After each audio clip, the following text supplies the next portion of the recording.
அது பண்டைய எகிப்து நாடு. அந்த நாட்டை ஒரு பார்வோன் ஆட்சி செய்துட்டு வந்தாரு. அந்த பார்வோன் நிர்வாக திறமை உடையவரா இருந்தாரு. இந்த எகிப்திய ராஜாக்களை தான் பார்வோன்னு சொல்லுவாங்க. நம்ம ராஜான்னே சொல்லிடலாமா? அந்த எகிப்திய ராஜா நிர்வாக திறமையுடையவரா இருந்தாரு. அதனாலேயே அவருடைய ஆட்சியில நாடு செல்வ செழிப்போடு காணப்பட்டது. இப்படி இருக்க அந்த ராஜாவுக்கு ஒரு நண்பர். அவரும் மந்திர தந்திரங்கள் மேலையும் சூனியத்தின் மேலையும் ஆர்வம் கொண்ட நண்பர். ஆனா அன்றைய எகிப்திய சட்டம் பாத்தீங்கன்னா சூனியம் வைக்கிறவங்களுக்கும் மந்திரவாதிகளுக்கும் எதிராக இருந்தது. அந்த நாட்டுல யாரும் மந்திர தந்திரத்துல ஈடுபடக்கூடாது, சூனியத்துல ஈடுபடவே கூடாது. இப்படி இருக்க தன்னுடைய நண்பருக்கு அறிவுரை சொல்லி பார்த்தாரு ராஜா. ஆனா நாட்போக்குல தானே மந்திரத்துக்கும் சூனியத்துக்கும் அடிமையாகி போனாரு. அதாவது ராஜாவுக்கே மந்திரம் பண்றதுல சூனியம் வைக்கிறதுல ஆர்வம் வந்துருச்சு. ஆனா நாட்டு சட்டம் தான் அதுக்கு எதிரா இருக்கே. அதனால ரகசியமாக தன்னுடைய வேலைகளை ராஜா வச்சுக்கிட்டாரு. யாருக்கும் தெரியாம ஒரு ரகசிய இடத்துல மட்டும் இந்த மந்திர தந்திர செயல்பாடுகளை அவரு வச்சுக்கிட்டாரு. ஆனா எவ்வளவு நாள் தான் இது மாதிரி விஷயங்களை ரகசியமா பாதுகாக்க முடியும்? ஒரு நாள் அந்த ராஜாவுடைய ரகசியம் வெளிப்படுவதற்கான காலம் வந்தது. அவருடைய அறையை சுத்தம் செய்த போது அங்கிருந்து மந்திர தந்திரத்துக்கான பொருட்களை கண்டெடுக்கிறா ஒரு பணிப்பெண். அந்த பணிப்பெண் ரொம்ப சாதுரியமானவ. அதை பார்த்த உடனே கத்தவோ கூச்சல் போடவோ எதுவும் இல்லை. ரகசியமா அந்த தகவலை ராஜகுரு கிட்ட வந்து சொல்றா. ராஜகுருவும் நம்பிக்கையானவர்களை வச்சு ஒரு ஆலோசனை கூட்டத்தை கூட்டுறாரு.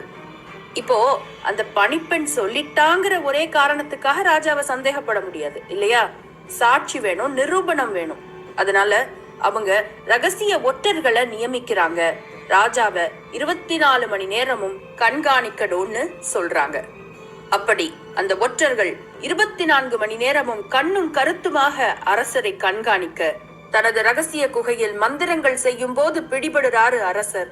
அந்த தகவல் ஆலோசனை கூட்டத்துக்கும் உறுதி செய்யப்படுது. இப்போ வேற யாராவது தப்பு செஞ்சா அரசர்கிட்ட போகலாம்.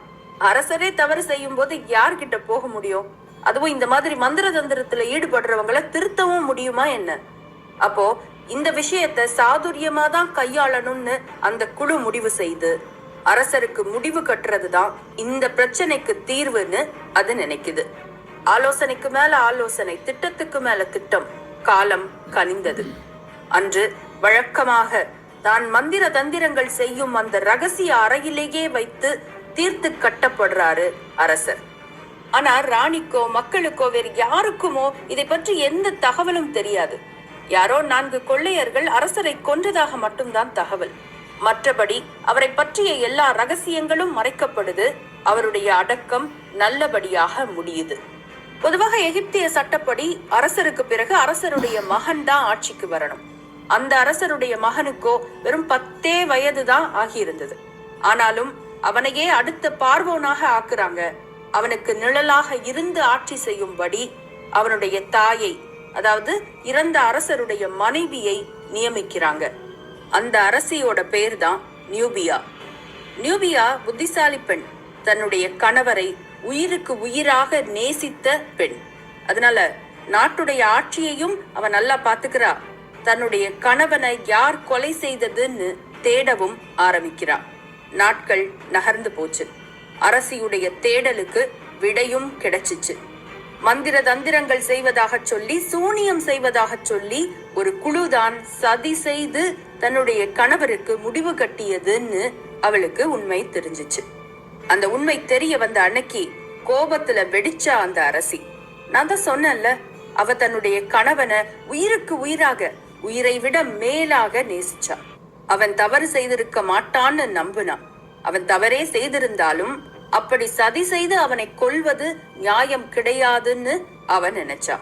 அதனால அந்த ஆலோசனை குழுவுக்கு தான் தண்டனை கொடுக்கணும், அந்த குழுவை தான் பழி வாங்கணும்னு அவ எண்ணம் கொண்டா. சரி, அவ அரசி தானே, அவ கையில தான் ஆட்சி இருக்கு, அவ பையன்தான் அரசரா இருக்கான் அப்படின்னா அவங்களுக்கு எளிதா தண்டனை கொடுத்துடலாமே அப்படின்னு நீங்க நினைக்கலாம். ஆனா அது சாத்தியமான செயல் கிடையாது. தண்டனை கொடுக்கணும்னா அரசி நிரூபிக்கணும். அவங்கதான் கொன்னாங்கன்னு நிரூபிக்கணும். தன்னுடைய கணவர் குற்றமற்றவர்னு நிரூபிக்கணும். அதற்கான சாத்தியம் மிக மிக குறைவு. அப்படியே இல்லைனாலும் இந்த செய்தி கொஞ்சம் கசிஞ்சா கூட போதும், அந்த ஆலோசனை குழு நியூபியாவையும் அவளுடைய மகனையும் கொல்றதுக்கு கூட வாய்ப்பு இருக்கு. அப்படி இருக்க தான் சாதுரியமாகத்தான் செயல்படணுங்கிறத நியூபியா உணர்றா. சதித்திட்டம் தீட்டுவேன், கணவரின் மரணத்துக்கு பழி தீர்ப்பேன்னு சபதம் ஒண்ண எடுக்கிறா. அந்த சதித்திட்டத்தின் ஒரு பகுதிதான் நைல் நதிக்கரையில ஒரு பெரிய மாளிகை கட்டுறது. அந்த மாளிகையுடைய அமைப்பு இப்படிதாங்க இருக்கும். அதனுடைய ஒரு பாதி ஒரு பெரிய தண்ணீர் தொட்டி, இன்னொரு பாதி ஒரு கேளிக்கை அரங்கம். இதுல அந்த தண்ணீர் தொட்டி 90 அடி உயரத்துக்கு இருக்கும். கேளிக்கை அரங்கம் 30 அடி உயரத்துக்கு தான் இருக்கும். தண்ணி தொட்டிக்கும் கேளிக்கை அரங்கத்துக்கும் நடுவுல ஒரு சுவர் உண்டு. அந்த சுவர்ல நிறைய தகடு போன்ற அமைப்புகள் உண்டு. அந்த தகடு போன்ற அமைப்புகள் மூடித்தான் இருக்கும். ஆனா ஒருவேளை திறந்தா தொட்டியில இருக்கக்கூடிய தண்ணீர் வந்து கேளிக்கை அரங்கம் மொத்தத்தையும் நிறைச்சிரும். அப்படி நிறைக்கும் போது அந்த கேளிக்கை அரங்கத்தின் நுழைவு வாயில் மூடப்பட்டா அங்கிருந்து ஒரு சொட்டு தண்ணி கூட வெளியே போறதுக்கு வாய்ப்பில்லை. நுழைவு வாயில அடைக்கிறதுக்குனாலும் சரி, தகடுகளை திறக்கிறதுக்குனாலும் சரி, கட்டுப்பாடு அரசியின் கையில. இதுதாங்க அந்த மாளிகையின் அமைப்பு. இதுதான் அரசி நியூபியாவின் சதித்திட்டம். ஆக அரசி நினைத்தபடியே எல்லாம் நடக்குது. விரைவில் அந்த மாளிகை கட்டப்படுது. மாளிகையுடைய கட்டுப்பாடு, திறவுகோல் அரசியுடைய கைக்கு வருது. இனி அடுத்த வேலைகள் சுலபம்தான். அந்த கேளிக்கை அரங்கத்துல ஒரு விருந்துக்கு ஏற்பாடு செய்யணும். அந்த விருந்துக்கு அரசருக்கு எதிராக சதி செய்தவர்களை மட்டும் அழைக்கணும். அவங்கெல்லாம் அந்த விருந்துல பங்கேற்கும் பொழுது அரசி மட்டும் வெளியே வந்து நுழைவு வாயில மூடி தகடுகளை திறக்கணும். அவ்வளவுதான். அடுத்த 10 நிமிஷத்துல தண்ணி தொட்டியில இருக்கிற தண்ணீர் முழுவதுமாக கேளிக்கை அரங்கத்தை நிறைச்சிரும். கேளிக்கை அரங்கத்துல அடைப்பட்ட அத்தனை சதிகாரர்களும் மூச்சு முட்டி இறந்து விடுவாங்க. ஆஹா, என்ன ஒரு திட்டம்! ஆனா யோசிச்சு பாருங்க, இந்த திட்டத்தால மரணம் அடைய போறது அந்த ஆலோசனை கூட்டத்து நபர்கள் மட்டுமா? இல்லையே. அன்று அந்த கேளிக்கை அரங்கத்துல வேலை பார்க்கக்கூடிய அத்தனை பணியாளர்களும் சேர்ந்து தானே. நடனமாடுறவங்க, இசைக்கிறவங்க, விருந்து பரிமாறுறவங்க எல்லாரும் தானே. அவங்க எல்லாம் வெளிவர்றத பத்தி அரசு யோசிச்சாளா என்ன? இல்ல அவங்க இறந்து போறத பத்தி தான் யோசிச்சாளா? அவளுடைய பழிவாங்கும் எண்ணம் யாரை பற்றியும் யோசிக்க விடல. ரத்தம், நாடி, நரம்பு, மூளை முழுவதும் அவளுக்கு பழிவாங்கும் எண்ணம் மட்டும்தான். அந்த எண்ணம் அவளை யோசிக்கவே விடல.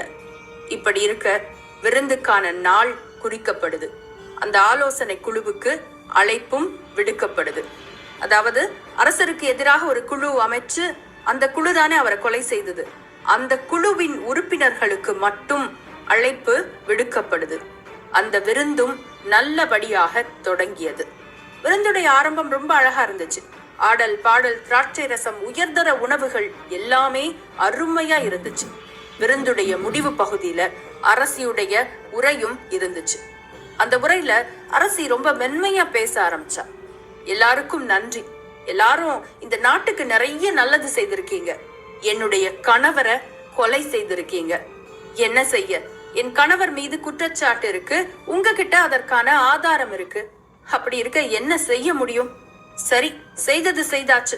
எல்லாரும் நிம்மதியா இருங்க, நிம்மதியா சாப்பிடுங்க அப்படின்னு உரைய முடிக்கிறான். அழுதுகிட்டே அந்த அரங்கத்தை விட்டு வெளியேறா. அங்க இருக்கிற யாருக்கும் எதுவும் புரியல. அரசிக்கு இந்த விஷயம் எல்லாம் தெரியுமா? தெரிஞ்சும் அமைதியா இருந்திருக்காளா? பல கேள்விகள்.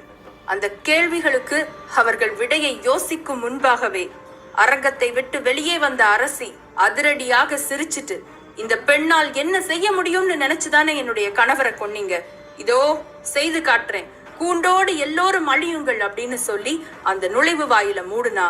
திறவுகோலை வைத்து நுழைவு வாயிலை பூட்டி தகடுகளையும் திறந்தா. அடுத்து 10 நிமிஷம்தான் அந்த தொட்டியில இருக்கக்கூடிய நீர் முழுவதுமாக கேளிக்கை அரங்கத்தை நிறைத்து விட்டது. அடுத்த 1 மணி நேரத்தில் கேளிக்கை அரங்கத்தில் அடைக்கப்பட்ட அத்தனை பேருடைய உயிரும் பிரிந்து விட்டது. அத்தனை பேர்னா ஆலோசனை குழு உறுப்பினர்கள் மட்டும் கிடையாது. அப்பாவித்தனமாக எந்த தவறும் செய்யாம அந்த இடத்துல வேலை பார்த்தவங்க, நடனமாடினவங்க, பாட்டு பாடினவங்க, விருந்து பரிமாறினவங்க எல்லாருமே அரசியுடைய பழிவாங்கும் எண்ணத்துக்கு இரையானாங்க.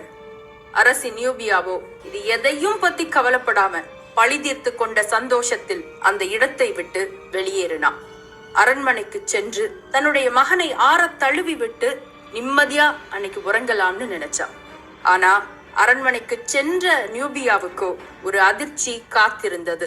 அவளுடைய மகனுக்கு 10 வயசு தானே ஆச்சு, சிறுவன் தானே. அவன் அந்த கேளிக்கை அரங்கத்துக்கோ அந்த விருந்துக்கோ அழைக்கப்படல. அவளுடைய பாதுகாப்பு கருதி அரசி அவனை அழைக்கல. ஆனா அந்த சிறுவனுக்கோ அங்க போகணும்னு ஆசை. அவளுக்கே தெரியாம மாறு வேடத்துல அந்த கேளிக்கை அரங்கத்துல அவன் கலந்துகிட்டான். இது தெரியாம அரசி தன்னுடைய பழிவாங்கும் படலத்தை நிறைவேற்ற அந்த ஆலோசனை குழுவோடு சேர்ந்து அங்கு இறந்த அத்தனை மக்களோடு சேர்ந்து அவனும் இரையானான். இது தெரிந்த அரசி நியூபியா மாரிலும் தலையிலும் அடித்துக் கொண்டாள் என்று தன்னுடைய பழிவாங்கும் எண்ணம் தனக்கே எதிரியானதை நினைத்து அவள் வருந்தினாள் என்று இந்த கதை முடிவடையுது.